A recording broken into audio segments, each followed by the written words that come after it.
Hello everyone, welcome to sleepy classes. तो आज मैं आपको बताऊंगी कि जो Xiaomi इंडिया प्राइवेट लिमिटेड है उसका पैसा जो है 5,551 करोड़ का वो इन्फोर्समेंट डायरेक्टरेट ने एक्चुअली में सीज क्यों किया गया है एंड सारी की सारी जो बात है या जो केस है दोनों साइड से मैं एक्सप्लेन आपको करूंगी। तो सबसे पहले लेटेस्ट हम डेवलपमेंट जान लेते हैं कि क्या हुआ था। ईडी ने जो है सीज किए 5,551 करोड़ के जो पैसे हैं या जो अमाउंट है वो Xiaomi इंडिया प्राइवेट लिमिटेड से। एंड उन्होंने क्यों सीज किया अमाउंट, उन्होंने कहा कि फॉरेन एक्सचेंज मैनेजमेंट एक्ट है जो फेमा एक्ट है उसका सेक्शन 4 वायलेट हो रहा है, जिस वजह से आप कहेंगे जो उनके ग्लोबल वाइस प्रेसिडेंट है मनु कुमार जैन, उनको भी he was called for questioning कि जो आपने पेमेंट है ये जो आपने की है 5,551 करोड़ की in the month of February 3 different companies को, आप इनका लेखा जोखा हमें बता दीजिए कि कैसे किए हैं एंड क्यों किए हैं। तो सबसे पहले जानने की जरूरत है कि फेमा रेगुलेशन या फेमा एक्ट का सेक्शन 4 कहता क्या है। वो ये कह रहा है save as otherwise provided in this act, यानी कि इस एक्ट की प्रोविजन के अलावा कोई भी अगर आपको ये अगर आप कहें कि जो ये एक्ट है उसका वो अगर आपको परमिट करता है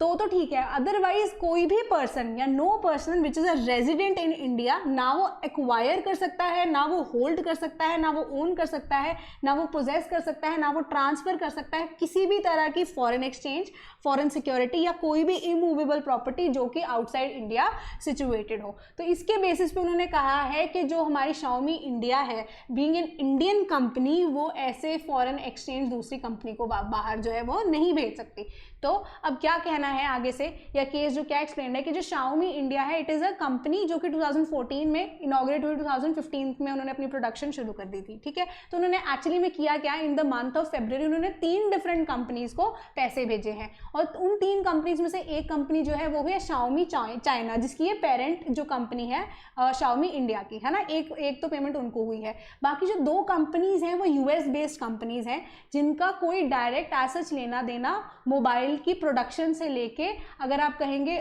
मैन्युफैक्चरिंग से लेके प्रोडक्शन से लेके सेल तक कोई लेने देना डायरेक्टली है ही नहीं। तो ये प्रॉब्लम है कि जिस वजह से कहा नहीं जा सकता कि ये अमाउंट जो है एक्चुअली में सही तरीके से दी गई है या नहीं, क्योंकि ईडी का ये मानना है कि ये फेमा एक्ट के अगेंस्ट है एंड साथ ही साथ उन्होंने डिफ्रॉड किया है बैंक को कि Xiaomi इंडिया ने जो गलत तरीके से या गलत रीजंस देके ये अमाउंट को इन कंपनीज को ट्रांसफर किया है। सो एक्चुअली में ट्रांसफर किया है गलत चीज के लिए, बट जो है उनका कोई डायरेक्ट लेना देना है ही नहीं, क्योंकि जो इंडिया में बनते हैं Xiaomi के phone that is totally manufactured in India. उनका ना कोई अगर आप कहें असेंबली की बात करें कोई भी पार्ट जो है वो आउटसाइड इंडिया नहीं आता, टोटल प्रोडक्शन इंडिया में ही होती है। तो बाहर की कंपनी को पैसे भेजने का मतलब क्या बनता है, ईडी का ये केस है। तो इन रिटर्न जो है Xiaomi अपने केस में ये कह रहा है कि उनके अकॉर्डिंगली बिल्कुल लेजिटिमेट पेमेंट्स हैं, क्योंकि जो पेमेंट्स हैं ये हुई है in the name of royalties. तो रॉयल्टीज क्या होता है कि उन्होंने कहा कि हमने परचेज किए, रॉयल्टीज का एक जनरल मीनिंग यही है कि जब कोई भी पेटेंट हुआ होता है उसको परचेज करना पड़ता है ना, क्योंकि वो ऑलरेडी किसी के नाम पे रजिस्टर्ड है।